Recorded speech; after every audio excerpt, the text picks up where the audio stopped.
وہ اتنی ہی بے دردی سے ان لوگوں کو کیفر کردار تک پہنچانا چاہتا تھا۔ میں چلتا ہوں، جہاں میری ضرورت ہو مجھ سے رابطہ کر سکتے ہو، اجازت؟ اس نے تھانہ انچارج سے کہا۔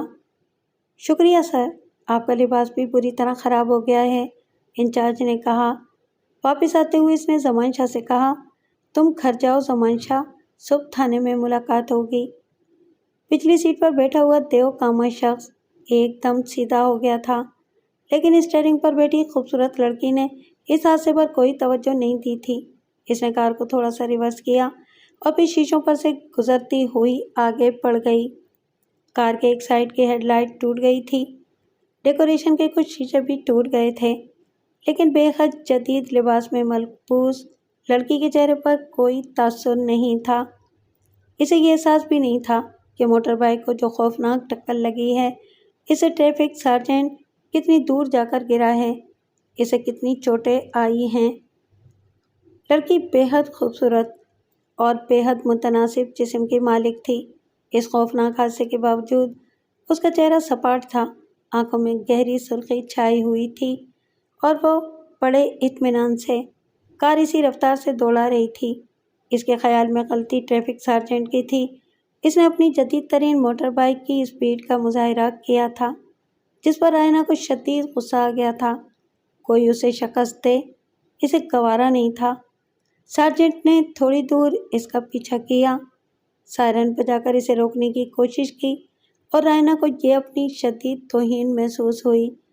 پھر اس نے اس کے برابر آ کر چیخو پکار کی اور اسے دھمکیاں دیں، پھر بائیک اس سے آگے نکال کر اسے سڑک پر ٹیڑھا کھڑا کر دیا۔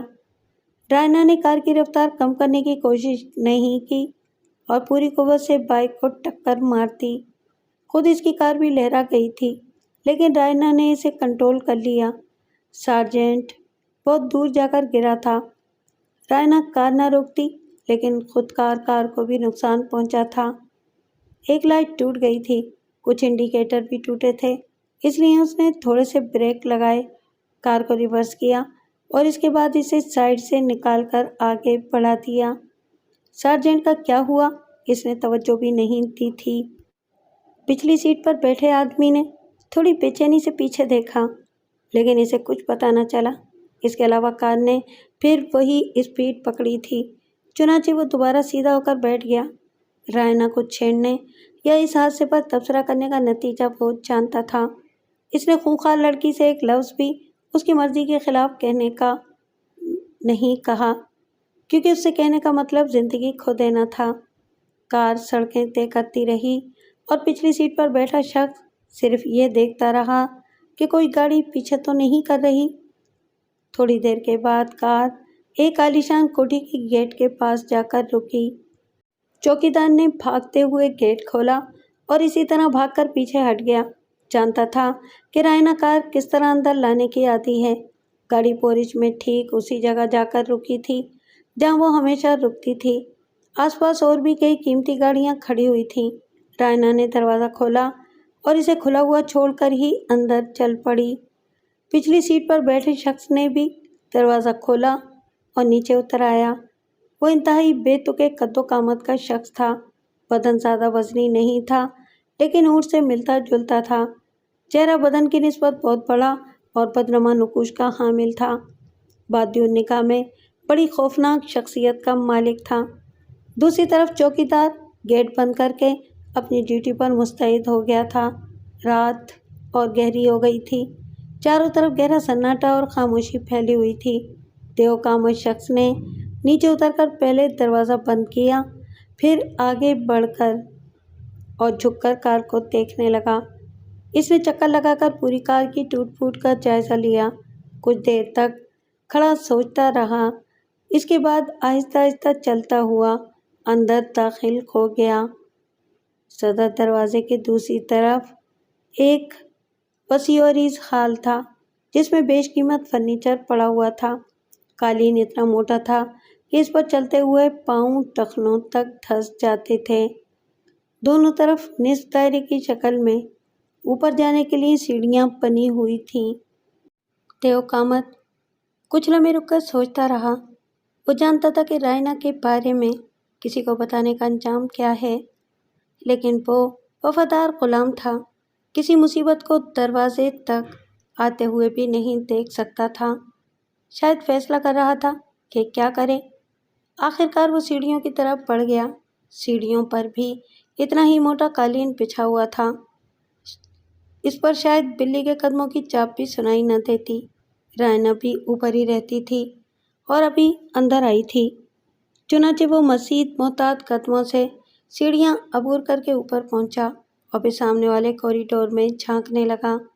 رائنا کا کمرہ اسی کوریڈور کے آخری سرے پر تھا، جہاں سے دوسری جانب کھلی جگہ کا منظر نظر آتا تھا۔ اس وقت باقی سارے کمرے تاریکی میں ڈوبے ہوئے تھے، بس آخری کمرے میں کچھ روشنی نظر آ رہی تھی، جس کی کچھ کرنیں دروازے سے باہر نکل رہی تھیں۔ دیوکاما شخص اپنی جگہ کھڑا آخری کمرے کا جائزہ لیتا رہا اور کئی منٹ تک اسی طرح کھڑا رہا۔ پھر جب روشنی کی کرنیں سمٹ گئیں تو اس نے مطمئن انداز میں گردن ہلائی اور وہاں سے واپس چل پڑا، جیسے مطمئن ہو گیا ہو کہ رائنا سونے کے لیے لیٹ گئی ہے۔ وہ سیڑھیاں اتر کر واپس ہال میں آ گیا۔ ہال کے دوسرے سرے پر ایک اور وسیع دروازہ تھا، جو دوسرے کوریڈور میں کھلتا تھا۔ اس کا رخ اسی دروازے کی طرف ہو گیا۔ دروازے سے گزر کر وہ ایک بڑے کمرے کے سامنے رک گیا۔ پھر اس نے انگلی موڑ کر کمرے کے دروازے پر آہستہ آہستہ دستک دی۔ 2-3 بار اسی طرح دستک دینے پر اندر تیز روشنی ہو گئی۔ پھر دروازہ کھلنے کی آہٹ ابھری اور اندر سے ایک بلند قامت اور روپ دار چہرے والے شخص نے باہر جھانکا۔ اس کے بدن پر قیمتی گاؤن تھا۔ اس نے دیو ہیکل شخص کو غصے سے دیکھا، پھر خراتی ہوئی آواز میں بولا، کیا قیامت ٹوٹی ہے تجھ پر؟ کیوں دروازہ ٹھوک رہا ہے؟ آپ سے بات کرنا چاہتا ہوں مالک، طویل قامت شخص نے کہا۔ کیا کل سورج نہیں نکلے گا؟ بات کرنے کا یہ وقت ہے؟ خاص بات ہے مالک، ابھی کرنی ہے۔ بکواس کر، کیوں موت آئی ہے آدھی رات کو؟ ایسے نہیں مالک، باہر آؤ، طویل قامت نے بے تکے انداز میں کہا۔ شاید وہ اپنے مالک کا منہ چڑھا تھا۔ لعنت ہے تجھ پر، آتا ہوں، گاؤن والے شخص نے کہا اور دروازہ اسی طرح کھلا چھوڑ کر واپس اندر چلا گیا۔ دوبارہ واپس آیا تو اس کے دانتوں میں سلگتا ہوا پائپ دبا تھا، جس سے پرنس ہنری کی خوشبو اٹھ رہی تھی۔ باہر آ کر اس نے کہا، ہاں اب مر، کیا بھونکنے آیا ہے؟ آگے آؤ مالک، طویل القامت شخص نے کہا اور دروازے سے واپس پلٹ پڑا۔ گاؤن والا اس کے ساتھ چند قدم چلا، پھر خوشیلے لہجے میں بولا، اب کیا تجھے ڈرائنگ روم میں لے چلوں؟ ہاں مالک۔ ابے تیرا دماغ خراب ہو گیا ہے کیا؟ مالک، اگر کوئی معمولی بات ہوتی تو آپ کا غلام کبھی آپ کی نیند خراب نہ کرتا۔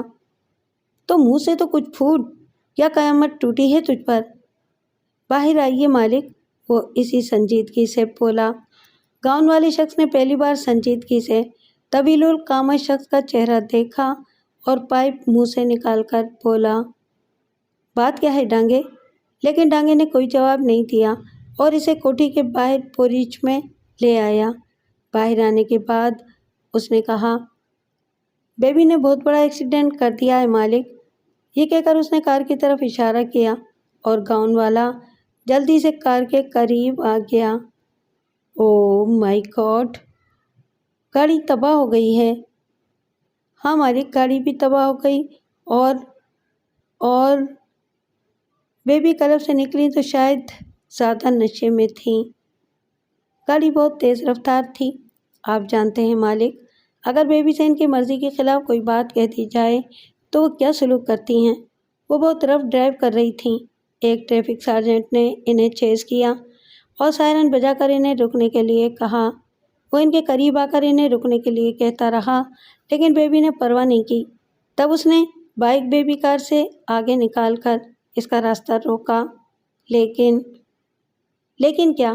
گاؤن والے نے کہا۔ بیبی نے اسے اڑا دیا۔ ٹریفک سارجنٹ کو؟ اس نے پریشانی سے پوچھا۔ جی مالک، فل پاور سے اڑایا ہے۔ سارجنٹ اپنی بائک سے بری طرح اڑا اور دور جا کر گرا۔ اس کے بچنے کا تو سوال ہی پیدا نہیں ہوتا، وہ اب تک مر چکا ہوگا۔ اوہ گاڈ! بیبی کہاں ہے؟ بیڈ روم میں ہے، سو گئی ہوں گی۔ Very bad, very bad. معاملہ بہت سنجیدہ ہو جائے گا مالک، بیبی مشکل میں پڑ سکتی ہیں، ڈانگے نے تشویش سے کہا، اور گاؤں والے نے چونک کر اسے دیکھا جیسے ڈانگے کی یہ بات اسے بہت بری لگی ہو۔ کیا کہا؟ بیبی مشکل میں پڑ سکتی ہے؟ سوری مالک، بس وہ ملک مراد کی بیٹی ہے، وہ اس کی طرف کوئی آنکھ اٹھا کر بھی نہیں دیکھ سکتا۔ لیکن خیر، تیری تشویش اپنی جگہ ہے، کچھ نہ کچھ کرنا ہے۔ وہ رکا اور اس نے پائپ کے 2-3 گہرے گہرے کش لیے، پھر بولا، اور راتوں رات کرنا ہے؟ جی مالک، ٹنگے بولا۔ ملک مراد کچھ دیر تک پھر سوچتا رہا اور پھر بولا، شو روم میں ایسی اور کتنی گاڑیاں ہیں؟ شاید 3 مالک۔ ہاں 3 ہی ہیں، ٹھیک ہے، یہ گاڑی چل تو رہی ہے؟ جی مالک، انجن بالکل ٹھیک ہے، چابی رائنا کے پاس ہے۔ ذرا دیکھ، مالک مراد بولا، اور ڈانگے نے کار کے پاس جا کر اگنیشن ٹٹولا، پھر بولا، جی مالک، چابی ہے۔ ٹھیک، پیپر وغیرہ نکال لے اور انہیں میرے حوالے کر دے، بڑی ڈگی اور سیٹوں وغیرہ کا بھی جائزہ لے لے، کوئی نشانی رہ نہ جائے۔ جی مالک، ڈانگے نے کہا اور ملک مراد کی ہدایات کے مطابق کام کرنے لگا۔ اس نے تمام چیزیں نکال کر ڈھیر کر دیں۔ اب دونوں طرف کی نمبر پلیٹیں بھی کھول لے، ملک مراد نے حکم دیا، اور ڈانگے اس حکم پر بھی عمل کرنے لگا۔ تمام کاموں سے فارغ ہو کر اس نے ملک مراد کو دیکھا جو سکون سے پائپ کے کش لے رہا تھا۔ اب تجھے ہوشیاری سے کام لینا چاہیے، گاڑی اسٹارٹ تو ہو رہی ہے؟ دیکھتا ہوں مالک۔ ٹنکی وغیرہ لیک تو نہیں کر رہی؟ ڈانگے نے کہا اور گاڑی میں جا بیٹھا۔ اس نے سیلف لگایا اور گاڑی ہاف سیلف پر اسٹارٹ ہو گئی۔ ٹھیک ہے، بند کر دے، میں ابھی آتا ہوں، ملک مراد نے کہا اور واپس مڑ گیا۔ ڈانگے تباہ شدہ گاڑی سے ٹیک لگا کر کھڑا ہو گیا۔ ملک مراد نے واپسی میں زیادہ دیر نہیں لگائی، اب اس نے پورا لباس پہنا ہوا تھا۔ تباہ شدہ گاڑی کی نمبر پلیٹس اور دوسرے کاغذات اس نے وہیں کھڑی دوسری گاڑی میں رکھے اور بولا، ہمیں ٹوٹے پل چلنا ہے، پتہ ہے نا ٹوٹے پل کا؟ پتہ ہے مالک، آپ بھی چل رہے ہیں؟ ہاں۔ آپ کیوں نیند خراب کر رہے ہیں مالک؟ مجھے حکم دیں، میں سارے کام کر لوں گا۔ نیند تو خراب ہو چکی ہے، معاملہ پولیس کا ہے، اس لیے زیادہ لیٹ ہو سکتی ہے، میں سارے کام اپنی نگرانی میں کرانا چاہتا ہوں۔ چل، اب گاڑی لے کر میرے پیچھے چل۔ ملک مراد دوسری گاڑی میں بیٹھ گیا اور دونوں گاڑیاں آگے پیچھے کوٹھی کے گیٹ سے باہر نکل آئیں۔ شہر کے دولت مند ترین لوگوں میں ملک مراد کا شمار ہوتا تھا۔ ماضی کیا تھا کوئی نہیں جانتا تھا، نہ کبھی اس کی ضرورت پیش آئی تھی۔ کئی فرمیں تھیں، مل اور فیکٹریاں تھیں، کاریں امپورٹ کرتا تھا اور 3 شو روم تھے۔ بس ان لوگوں میں تھا جن کے بارے میں یہ سمجھ میں نہیں آتا تھا کہ وہ اتنی دولت کیوں کماتے ہیں، کیا نظریہ ہوتا ہے ان کا۔ ملک مراد کا خاندان بھی مختصر ترین تھا، بیٹی اور بیوی اور بس۔ لیکن دولت مند لوگوں کے رشتہ داروں کی کمی نہیں ہوتی، کسی کو کہیں سے موقع مل جائے فوراً رشتہ جوڑنے دوڑ پڑتا ہے۔ ملک مراد کے ایسے رشتہ دار بہت تھے۔ ملک مراد ایسے جن رشتہ داروں کو نواز دیتا تھا وہ اس کے گن گاتے تھے، اور جو اس کی نوازشوں سے محروم ہوتے تھے اسے گالیاں دیتے تھے۔ ویسے مراد کا اصل ذریعہ آمدنی مشکوک تھا، لیکن اس کے ہاتھ اتنے لمبے تھے کہ کوئی اس مشکوک ذریعے پر شک کرنے کی ہمت نہیں کر سکتا تھا۔ وہ اپنی زندگی کے دن عیش سے گزار رہا تھا۔ اس کے علاوہ اس کے تعلقات کچھ ایسے پراسرار لوگوں سے بھی تھے جن سے ان تعلقات کی وجہ نامعلوم تھی۔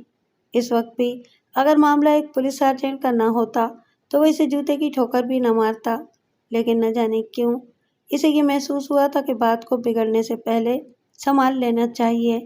ایک کار کو ضائع کر دینا اس کے لیے کوئی حیثیت نہیں رکھتا تھا۔ ایسے منصوبے فوراً اس کے ذہن میں آ جاتے تھے۔ ٹوٹا پل شہر کے آخری سرے پر ایک علاقے کا نام تھا۔ انتہائی قدیم اور بوسیدہ پل کے نیچے پورے شہر کے گندے نالوں کا پانی جمع ہوتا تھا اور ایک بے حد وسیع جھیل بھی بنی ہوئی تھی جس سے دور دور تک تعفن پھیلتا تھا، لیکن چونکہ یہ جگہ آبادی سے کافی دور تھی اس لیے اس تعفن کی کوئی حیثیت نہیں تھی۔ ملک مراد نے سوچا تھا کہ اس وقت تھوڑی سی بھاگ دوڑ مناسب رہے گی۔ بیٹی کی طرف وہ کسی آنکھ کو اٹھتے نہیں دیکھ سکتا تھا، حالانکہ وہ جانتا تھا کہ رائنا شدید طور پر بگڑی ہوئی لڑکی ہے، کلبوں میں جاتی ہے، نشہ آور ادویات استعمال کرتی ہے، شراب بھی پیتی ہے، لیکن یہ بھی جانتا تھا وہ کہ ان باتوں کے علاوہ اس میں اور کوئی خرابی نہیں ہے۔ وہ کسی نوجوان سے متاثر ہونے کی حس ہی نہیں رکھتی تھی۔ ایسا کوئی خطرہ نہیں تھا کہ جن سے مخالف اسے متاثر کر کے ملک مراد کی دولت کا حصے دار بن جائے۔ ہاں، اگر کبھی خود اپنی کسی پسند کا اظہار کر دے تو پھر اس مشکل پر بھی غور کیا جا سکتا ہے۔ دونوں گاڑیاں فاصلے طے کرتی رہیں اور یہ طویل فاصلہ کسی مشکل کے بغیر طے ہو گیا۔ وہ اس ہیبت ناک علاقے میں پہنچ گئے جہاں سانس لینا بھی مشکل کام تھا۔ نہ جانے ملک مراد کے ذہن میں اس جگہ کا خیال کیسے آ گیا تھا۔ ٹوٹے پل کے کناروں پر کوئی روک ٹوک نہیں تھی۔ ملک مراد نے دور دور تک نظریں دوڑائیں، پھر موبائل فون پر ڈانگے کو مخاطب کیا۔ ڈانگے، تم سمجھ گئے میں کیا چاہتا ہوں؟ جی مالک، گاڑی نیچے ڈبونی ہے۔ ہاں، احتیاط سے کار کو پل کے کنارے لاؤ، پھر اسے بریک فری کر کے نیچے دھکیل دو۔ تم آسانی سے یہ کام کر سکتے ہو۔ مالک کی مہربانی سے، ڈانگے نے کہا۔ جاؤ، آرام کرو۔ صبح تمہیں سب سے پہلا کام یہ کرنا ہے کہ نسیم خان کو بلا کر اس گاڑی کا میٹر 400-500 کلومیٹر آگے بڑھوا دو۔ اوہ ہو مالک، آپ نے خوب سوچا، یہ گاڑی تو 0 میٹر ہے۔ اس سے پہلے کہ پولیس کو اس کے بارے میں معلوم ہو جائے ساری احتیاط کر لی جائے۔ تم صبح سب سے پہلا کام یہی کرو۔ ٹھیک ہے مالک، ویسے اس کا کوئی امکان نہیں ہے کیونکہ آس پاس کوئی نہیں تھا۔ بے وقوف، کسی بھی خطرے کو نظر انداز نہیں کیا جانا چاہیے۔ چلو جاؤ، آرام کرو۔ ملک مراد اپنے بیڈ روم کی طرف چل پڑا اور بیگم صاحبہ آرام سے خواب خرگوش کے مزے لے رہی تھیں۔ مراد نے اپنا لباس تبدیل کیا اور بستر پر دراز ہو کر آنکھیں بند کر لیں۔ کچھ دیر کے بعد اس کے خراٹے بلند ہونے لگے۔ کتنے آرام سے ایک فرض شناس انسان کو اس کے فرض کی ادائیگی کے جرم میں زندگی سے محروم کر کے یہ لوگ سکون کی نیند سو رہے تھے۔ برسوں کی کہانی ختم ہو گئی تھی اور کچھ لوگ ہمیشہ کے لیے سوگوار ہو گئے تھے۔ شامیر کے پورے بدن میں انگارے دہک رہے تھے، وہ غصے کی آگ میں جھلس رہا تھا۔ ان درندوں نے کس وحشیانہ طرز عمل کا اظہار کیا تھا؟ رات آنکھوں میں کٹ گئی، وہ ایک لمحے کے لیے بھی نہیں سو سکا تھا۔ دوسری صبح اس نے سب سے پہلے صفورہ کو فون کیا تھا۔ میں جانتا ہوں کہ تم صبح سویرے جاگ جاتی ہو۔ تھانے آنے سے پہلے تمہیں ایک کام کرنا ہے۔ یس سر، صفورہ نے کہا۔ صفورہ، ایک نمبر نوٹ کرو، رجسٹریشن آفس سے اس کے بارے میں تفصیل معلوم کر کے اسے چیک کرو۔ ہو سکے تو اس کے بعد معلوم کرو کہ رات کو یہ کس کے استعمال میں تھی اور اس کا مالک کون ہے۔ یس سر، صفورہ نے جھٹکے دار آواز میں کہا۔ شامیر نے کہا، اوکے صفورہ، میں تمہاری معلومات کا انتظار کروں گا۔ Okay sir. لباس وغیرہ تبدیل کر کے اس نے ہلکا پھلکا ناشتہ کیا اور پھر سول اسپتال چل پڑا۔ ایک ہلکا سا اندازہ تھا کہ ممکن ہے کہ سارجنٹ کی لاش ابھی اسپتال میں ہی ہو۔ اندازہ بالکل ٹھیک تھا۔ اسپتال کے کمپاؤنڈ میں کئی موبائل کھڑی ہوئی تھیں، اس کے علاوہ کئی کاریں اور بے شمار پولیس والے موجود تھے۔ ایمرجنسی کے سامنے الیاس خان کے اہل خاندان موجود تھے، کئی خواتین جو پوری طرح نڈھال نظر آ رہی تھیں، بہت سے افسردہ مرد بھی تھے، لیکن صاف ستھرے اور پڑھے لکھے لوگ تھے جو شور شرابہ نہیں کر رہے تھے۔ الیاس خان مرحوم کے اہل خاندان کو دیکھ کر یہ اندازہ ہو گیا کہ ابھی ڈیڈ باڈی اہل خاندان کے حوالے نہیں کی گئی ہے۔ اتنی دیر میں علاقہ انچارج نے شامیر کو دیکھ لیا۔ اس نے قریب آ کر اس سے مصافحہ کیا تھا۔ وہ خود بھی افسردہ نظر آ رہا تھا۔ اس نے گلوگیر لہجے میں کہا، بہت ہی نیک فطرت اور فرض شناس انسان تھا الیاس خان۔ اوہ، ایس پی صاحب آ رہے ہیں۔ اس نے بات ادھوری چھوڑ دی۔ دونوں نے ایس پی منیر شاہ کو سلوٹ کیا۔ اچھا ہوا آپ آ گئے شامیر، میں آپ سے ملنا چاہتا تھا۔ جی سر، میں حاضر ہوں۔ مجھے بتایا گیا ہے کہ سارجنٹ کو آپ اسپتال لائے تھے۔ جی سر، میں رات کو ایک کام سے اینگل روڈ سے گزر رہا تھا کہ میں نے ایک برق رفتار کار پیچھے سے آتی ہوئی دیکھی۔ شامیر نے ایس پی کو پوری تفصیل بتائی، پھر بولا، میں نہیں جانتا کہ کار میں کون تھا۔ یقیناً وہ لوگ کوئی واردات کر کے بھاگ رہے تھے۔ رات کو موسم دھند آلود تھا، اس لیے میں کار کا نمبر نہیں دیکھ سکا۔ شامیر نے کار کے نمبر کے بارے میں مصلحتاً ایس پی کو بتانا مناسب نہیں سمجھا۔ کیا خیال ہے شامیر، یہ کوئی سوچا سمجھا جرم تھا؟ واقعات سے تو ظاہر ہوتا ہے سر کہ وہ خطرناک لوگ یا ایک شخص کوئی وحشی تھا جس نے صرف اپنا راستہ روکنے کی سزا سارجنٹ کو اس طرح دی۔ دیر تک شامیر اسپتال رہا۔ اس نے سارجنٹ کے اہل خاندان کو دیکھا تھا اور اس کے جبڑے بھج گئے تھے، آنکھوں میں خون اتر آیا تھا۔ پھر سارجنٹ کی ڈیڈ باڈی مل گئی اور پورے احترام سے اسے لے جایا جانے لگا۔ پولیس کی بہت بڑی تعداد ایمبولینس کے ساتھ تھی۔ شامیر بھی ان کے ساتھ ہی چل پڑا۔ پھر الیاس خان کی رہائش گاہ دیکھ کر وہ واپس چل پڑا اور تھانے پہنچ گیا۔ صفورہ بھی واپس نہیں آئی تھی، لیکن زمان شاہ آ گیا تھا۔ اس نے شامیر کا استقبال کیا اور بولا، میں اسپتال کا چکر لگا چکا ہوں، ڈیڈ باڈی ابھی مل گئی ہے، وہ لوگ لے گئے۔ بہت افسوسناک حادثہ ہے، میں ذمہ دار لوگوں کو چھوڑوں گا نہیں۔ زمان شاہ، یہ میرا عہد ہے۔ ویسے میں نے کار کے نمبر دیکھ لیے تھے۔ کیا؟ زمان شاہ اچھل پڑا۔ ہاں، صفورہ رجسٹریشن آفس گئی ہیں، میں رابطہ کرتا ہوں۔ شامیر نے موبائل اٹھایا ہی تھا کہ صفورہ آ گئی۔ وردی میں تھی اور تر و تازہ لگ رہی تھی۔ سلوٹ کر کے اس نے رپورٹ پیش کی۔ کار ملک مراد کے نام رجسٹرڈ ہے۔ یہ شخص بہت مشہور ہے۔ کار اس کی بیٹی رائنا استعمال کرتی ہے۔ رات کو وہ کس کے استعمال میں تھی یہ معلوم نہیں ہو سکا، لیکن وہ اس وقت کوٹھی میں ہی کھڑی ہے۔ میں نے کوٹھی کے سامنے سے گزرتے ہوئے اسے دیکھا ہے۔ کوٹھی میں گھسنے کا کوئی جواز نہیں تھا۔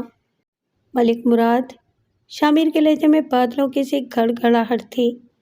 اس نے زمان شاہ کی طرف دیکھا جو کچھ بولنے کے لیے مضطرب تھا۔ ہاں زمان شاہ، کوئی بات ہے؟ جی سر، ملک مراد کو آپ بھی ضرور جانتے ہوں گے۔ نام کی حد تک تم کیا جانتے ہو؟ بہت مشہور آدمی ہے اور اتنا ہی مشکوک بھی ہے۔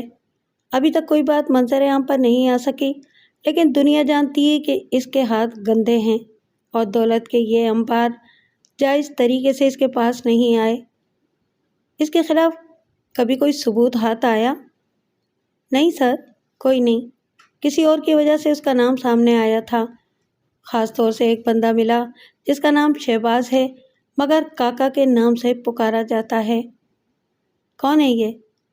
ایک بدنام گنڈا ہے، کالگری میں اڈہ چلاتا ہے، ہوٹل بنا رکھا ہے، لیکن اس کی آڑ میں دوسرے کام ہوتے ہیں۔ کبھی گرفتار ہوا؟ جی سر، پولیس نے رنگے ہاتھوں پکڑا تھا، بڑی مقدار میں ہیروئن کے ساتھ، مگر 4 دن بھی لاک اپ میں نہیں رہ سکا۔ ملک مراد کے ایک فون نے تمام معاملات ختم کر دیے۔ جرم تو جرم ہوتا ہے زمان شاہ، لیکن الیاس خان کی موت میرے دل پر نقش ہو گئی ہے۔ میرے اوپر دوہرا فرض ہے، قانون کے مجرم کی گرفتاری اور الیاس خان کی موت کا انتقام۔ سب سے پہلے ہمیں اس کار کے بارے میں تفتیش کرنی ہے۔ چلو، روزنامچے میں تم کچھ فرضی نام لکھ لو، میں یہ نام بتاتا ہوں جو عدالت میں گواہی دیں گے کہ انہوں نے وہ کار اور حادثہ اپنی آنکھوں سے دیکھا۔ جی سر، زمان شاہ نے کہا۔ ہم ملک مراد کی کوٹھی پر چلتے ہیں۔ افسر تفتیش تم ہو، میں سادہ لباس میں چلوں گا، اور اگر پوچھا جائے تو تم مجھے اسپیشل برانچ کا بندہ کہہ سکتے ہو۔ کچھ دیر کے بعد پولیس کی جیپ چند کانسٹیبلوں کے ہمراہ ملک مراد کی کوٹھی پر جا رہی تھی، اور زمان شاہ سوچ رہا تھا کہ اس بار ایک اژدھے سے جنگ ہے جو خاصی زوردار ہے، کیونکہ شامیر کے تیور بھی کافی خراب نظر آ رہے تھے۔ ملک مراد در حقیقت اتنا ہی صائب اثر تھا کہ اس کے لیے یہ چھوٹا سا واقعہ کوئی حیثیت نہیں رکھتا تھا۔ لیکن نہ جانے کیوں اس بار اس کے ذہن میں ایک خلش سی پیدا ہو گئی تھی۔ اس نے ایک کار کو نقصان کر کے صورتحال کو سنبھال لیا تھا، لیکن ایک بے کلی سی دل میں منجمد ہو گئی تھی۔ دوسری صبح جب وہ باہر نکلا تو ڈانگے اسے دیکھ کر اس کے پاس آ گیا۔ کام ہو گیا ہے سر، میٹر 1200 کلومیٹر آگے بڑھوا دیا ہے، گاڑی کے کاغذات بھی رکھوا دیے ہیں، سارے کام فٹ ہیں۔